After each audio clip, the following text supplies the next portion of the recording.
morning guys! Teacher A here and welcome to Gurong Pinoy sa Amerika. So for today, nasa solving quadratic equations pa rin tayo. But this time, ang gagamitin nating method ay completing the square.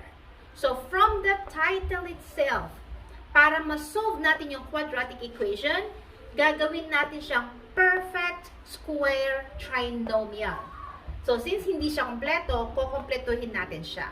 Now, dito sa lesson na to, two cases tayo. Yung first case is if a is equal to 1, which means ang kasama ni x squared ay 1. Or, literally, wala kayong makikitang number na kasama ni x squared. And then yung second case is if a is any number but not equal to 0. Okay? Except 1, of course. For example, we have 2x squared, 3x squared, 4x squared. So, paano natin susolve yung quadratic equation na yon? Using this completing the square method. So, simulan na natin. Let's have yung first case muna wherein yung a is equal to 1. Example number 1. Okay, number 1, we have x squared plus 4x minus 21 is equal to 0. Again, first case siya. Wala kayong nakikitang number na kasama ni x squared kasi 1 lang yon. Okay? So, paano ba to? Let's have this step by step para makasunod kayo. So, first step, ang gagawin natin, si C, ililipat natin siya sa right side ng equation. Sino ba si C? Yung constant, yung walang kasamang letter. So, si negative 21, ililipat natin sa right side. So, habang nililipat natin siya, kopyahin yung x squared and 4x. Then, equals, si negative 21, i-transpose sa kabila. Once you transpose, once you jump over the equal sign, mag-iiba ng sign. Si negative, magiging positive. So, magiging positive 21 na yan. Okay? So, that's the first step. Klaro? Next, second step. Eto na, dito na papasok yung completing the square. Yung nasa left side, gagawin natin siyang perfect square trinomial para ma-factor out natin. So, kung napapansin nyo, wala tayong constant term. So, para makuha natin yung third term dito, para maging perfect square trinomial siya, susundan natin yung, actually, napakaliit na formula, which is b over 2 quantity squared. Ibig sabihin, kunin natin yung value ni b, yung kasama ni x. That's 4. And then, i-divide natin siya sa 2. And then, i-square natin yung sagot. So, 4 divided by 2 is 2. Square it, which means multiply it by itself. 2 times 2 is 4. So, itong si 4, ito yung iladagdag natin dito para maging perfect square trinomial yung left side. Okay? So, paano yun? X squared plus 4x and then plus 4. So, ito na yun. Equals, syempre, para maging balance ang ating equation, whatever you are adding or kahit na anong operation pa ang ginagawa sa left side, ganun din ang gagawin sa right side. So, we have here 21. Nag-add tayo ng 4 doon. Mag-a-add din tayo ng 4 dito. Okay? Remember that.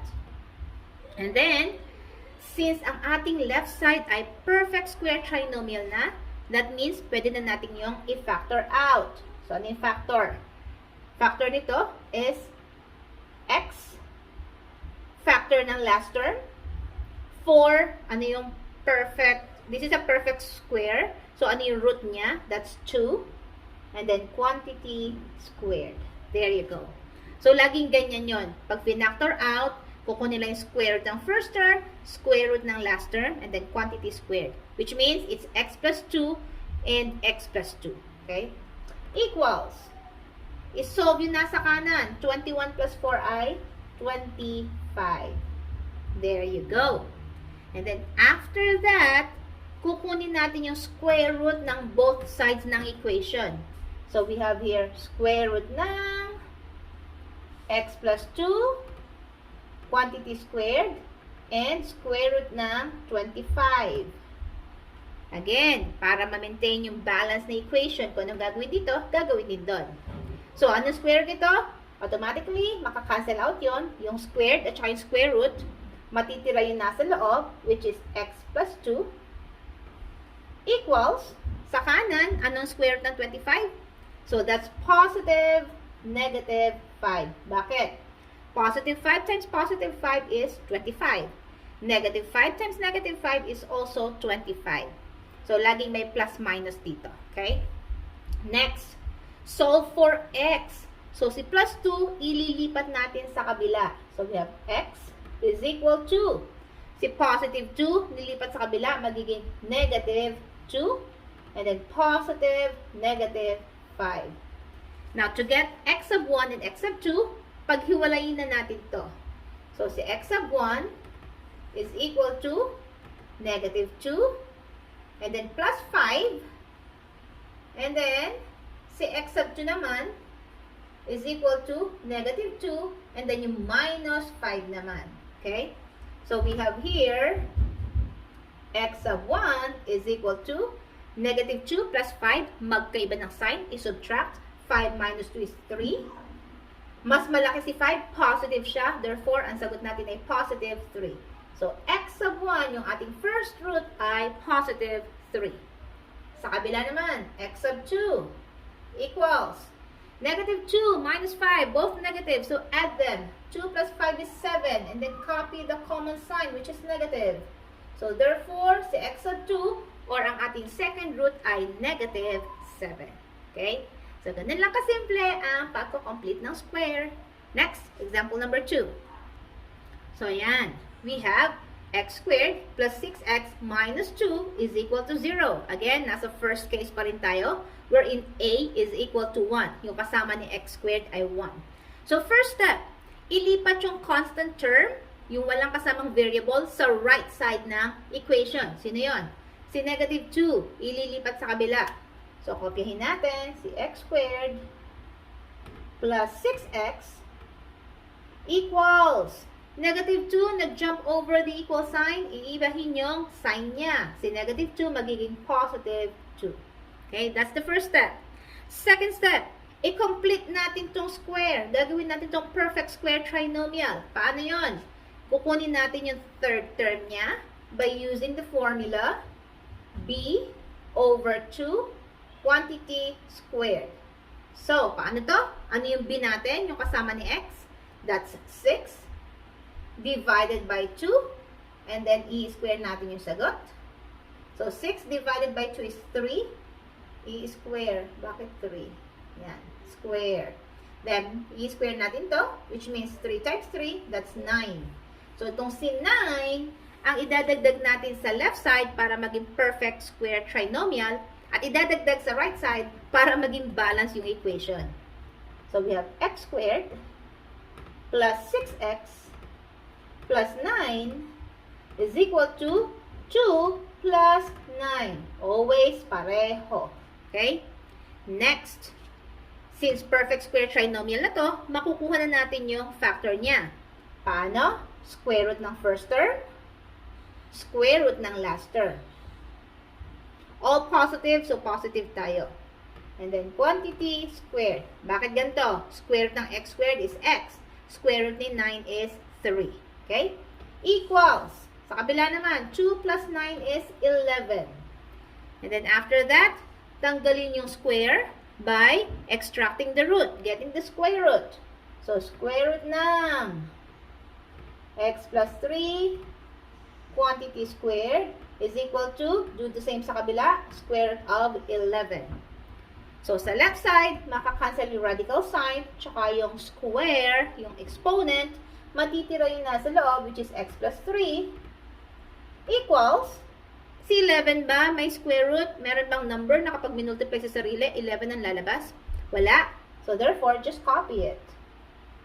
Yan. And then, solve for x.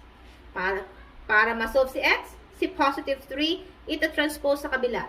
So, we have x equals 3, nilipat sa kabila, magiging negative 3. And then, square root nito, that is positive, negative, square root of 11. Okay? Then, so for x sub 1 and x sub 2, by, paghihiwalayin si plus tsaka si minus. Tingnan natin. So, si x sub 1 is equal to negative 3 plus square root of 11. Sa kabila naman, si x sub 2 equals negative 3, yung minus square root of 11. Next, masusolve pa ba to? Mako-combine ba si 3 tsaka si 11? Hindi. Kasi yung isa radical, yung isa hindi. Wala siyang, hindi siya radical. Okay? So, therefore, eto na yung ating final answer. And, even if radical, halimbawa, may kasama si negative 3 at hindi naman siya square root of 11, hindi pa rin siya mako-combine. Okay? So, doon yun sa may lesson about addition and subtraction of radicals. Paki-check na lang.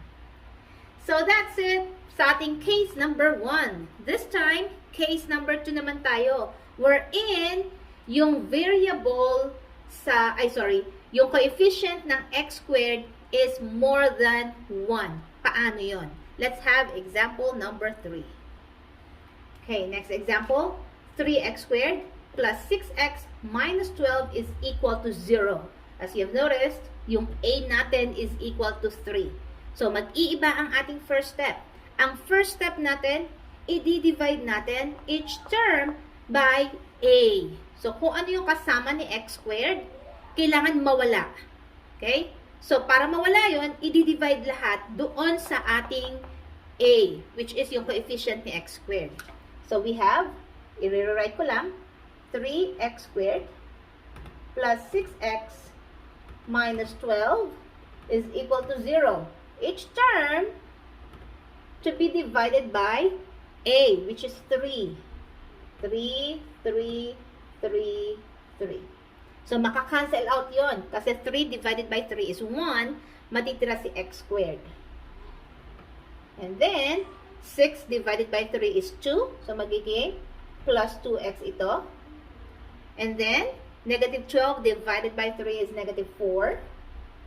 And then, of course, 0 divided by 3 is still 0. Okay? So, that's the first step. Now, second step. Yung katulad ng kanina sa case number 1. Kasi bumalik na tayo sa case number 1, no? So, iyon ulit yung mga steps na i-follow natin. So, si negative 4, yung constant term, ililipat sa kabila. So, we have here x squared plus 2x equals negative 4 transpose magiging positive 4. Okay? Next step, i-complete natin yung square. Hanapin natin yung third term nito by using the formula b over 2 quantity squared. So, ano yung b natin? Yung kasama ni x? That's 2. Divided by 2, square natin siya. So, 2 divided by 2 is 1 squared, which means 1 times 1, 1 pa din.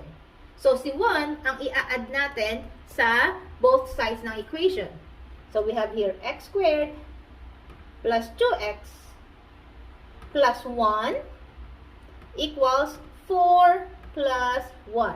Ayun pa rin siya. Next, factor out natin to. Kunin yung square root. So, we have here square root ni x squared by x. Square root ni 1 ay 1 pa din. Kasi 1 times 1 is 1. And then, quantity squared is equal to 4 plus 1 is 5. Then, after that, kunin ang root. Both sides. So, makakancel out yung exponent tsaka yung radical sign. Matitira ay x plus 1 equals positive, negative, square root of 5. Kasi wala namang number na kapag binultiply sa sarili, 5 ang lalabas. Okay? This time, solve for the roots. Si x of 1 tsaka si x of 2. I-transpose si 1 sa right side ng equation. So, si x of 1 is equal to 1, ililipat, magiging negative 1. Then, paghiwalayin to, we have here plus square root of 5. And then, sa kabila naman, si x of 2 is equal to negative 1 minus square root of 5. Now, pwede bang i-combine si 1 tsaka si square root of 5? Again, hindi na. So, therefore, ito na ang ating final answers. Yung dalawa na yan. Okay? Next, last example. So, example number 4. We have 4x squared plus 4x is equal to 3. Okay. So, first step natin, again, kailangan mawala si A. Kailangan x squared lang to. So, divide all the terms by A, which is yung 4. So, i-rewrite ko lang. We have 4x squared plus 4x equals 3 divided by 4. So, makakancel out to. Matitira si x squared. Same here. Matitira si x. So, plus x equals 3 divided by 4. Ililive lang natin siya as is. Yan. Okay? Next. Ita-transpose natin. Since naka-transpose na siya, andito na sa right side yung constant, mag-move na tayo sa next step, which is, i-complete natin tong square na to para maging perfect square trinomial. By using, again, ang ating formula na b over 2 quantity squared. So, ano yung b natin? Naku, wala tayong nakikitang kasama ni x. So, that means, andyan yung invisible na 1, yung kanyang numerical coefficient. So, 1, and then over 2, quantity squared, square natin. So, yung numerator, 1 times 1 is 1, over 2 times 2 is 4. Pardon sa aking daliri. Kakabura ang itim. Oh my God. So, 1/4 yung ating i-add on both sides of the equation. So, x squared plus x plus 1/4 is equal to 3/4 plus 1/4. There. So, yung left side natin, perfect square trinomial na siya. I-factor out natin. Kunin ang square root ni x squared. That's x. All positive, so plus lang ito. Square root ni 1/4. Ano yung square root ni 1/4? Kunin ang square root ni 1. Ano yung number na kapag minultiply sa sarili, 1 ang lalabas? That's 1. Over square root ni 4. Kapag minultiply, 4 ang lalabas. That's 2. Then quantity squared equals 3/4 plus 1/4. Solving or adding similar fractions. I-add yun na sa taas. 3 plus 1 is 4. Over, kopyahin yung denominator na 4. So, 4 over 4, i-divide. That will give us 1. Okay? Next. Kunin yung square root ng both sides ng equation. Square root, square root. So, makakancel out yon. Matitira na sa loob, which is x plus 1/2 is equal to, anong square root ni 1? Positive, negative 1. This time, i-transpose si 1/2 sa kabila. We have x equals 1/2 ilipat, magiging negative 1/2, positive, negative 1. Paghiwalayin para ma-solve si x sub 1 tsaka si x sub 2. So, we have here, x sub 1 is equal to negative 1/2 plus 1. And then, sa other side naman, si x sub 2 is equal to negative 1/2 minus 1. So, para hindi tayo malito, yung 1 natin, gawin na natin siyang fraction. Para maging similar sila, kung ano yung denominator, yun na rin yung gagayahin natin. So, we have here negative 1/2 plus si 1 expressed as a fraction is 2 over 2. Bakit? 2 divided by 2 is 1. Okay? Saan ko nakuha yung 2? Ginaya ko na lang din yung denominator na kabila para maging pareho sila. Okay? So, same thing sa kabila. Negative 1/2 minus 2 over 2. Now, negative and positive is to subtract. So, 2 minus 1 is 1 over, copy the denominator, which is 2. So, therefore, ang ating first root ay 1/2. What about ang ating second root? X sub 2 equals both negative, so i-add 1 plus 2 is 3. Kopyahin yung common denominator na 2. Kopyahin ang common sign na negative. So, therefore, ang second root natin ay negative 3/2. Okay? So, that's it. Sana makatulong ang aking video sa inyong module. If makatulong, kindly give me a like para share to ni YouTube sa iba. And again, if ever na hindi pa kayo member ng ating community, please subscribe kay Teacher A, Gurong Pinoy sa Amerika. And also, please like ang aking FB page, Gurong Pinoy sa Amerika, Teacher A, para updated kayo sa ating latest videos. And pwede kayong mag-PM sa akin ng inyong module, ng inyong lesson, para yun ang gagawin ko ng next tutorial video. Okay? So, see you in my next video. Paalam!